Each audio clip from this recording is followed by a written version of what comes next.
Bangla cinema দরদ একটি বাংলাদেশ ভারত যৌথ প্রযোজনা, যা পরিচালনা করেছেন অনন্য মামুন।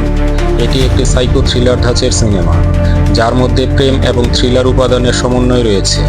সিনেমার প্রধান চরিত্র দুলু মিয়া, একজন সাধারণ অটো চালক, যাকে কেন্দ্র করে রহস্যময় এবং উত্তেজনাপূর্ণ ঘটনা আবর্তিত হয়, যার ভূমিকায় অভিনয় করেছেন সাকিব খান।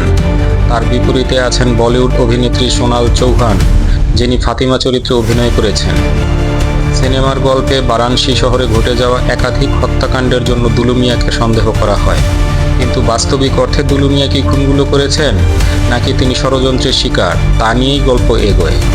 সিনেমার অন্য একটি দিক হলো দুলু মিয়ার ব্যক্তিগত জীবন, যেখানে তার স্ত্রী ফাতেমার সঙ্গে তার সম্পর্ক, টানাপোড়েন এবং আবেগঘন মুহূর্তগুলো দেখানো হয়েছে। এর পাশাপাশি প্রেমের টানাপোড়েনও গল্পের একটি বড় অংশ জুড়ে আছে। তদন্তকারী কর্মকর্তা অগ্নি এবং তার সহকারী বন্যা ঘটনাগুলোর সত্য উদ্ঘাটনে গুরুত্বপূর্ণ ভূমিকা পালন করেন। অন্যান্য গুরুত্বপূর্ণ চরিত্রে অভিনয় করেছেন পায়েল সরকার, রাহুল দেব, রাজেশ শর্মা এবং বিশ্বজিৎ চক্রবর্তী। গল্পে দেখা যায় দুলু মিয়ার চরিত্রটি দ্বৈত প্রকৃতির, কখনো তিনি নিরীহ ও সরল মানুষ, আবার কখনো এক রহস্যময় আক্রমণাত্মক রূপে আবির্ভূত হন। তার এই দুটি দিক সিনেমার থ্রিলার এবং সাসপেন্স অংশকে আরও গভীর করে তোলে। দরদের শুটিং হয়েছে ভারতের বারাণসী ও এলাহাবাদে। 149 মিনিট দৈর্ঘ্যের এই সিনেমায় রয়েছে 7টি গান, যার মধ্যে কিছু প্রেমের এবং কিছু থ্রিলারের আবহ তৈরি করে।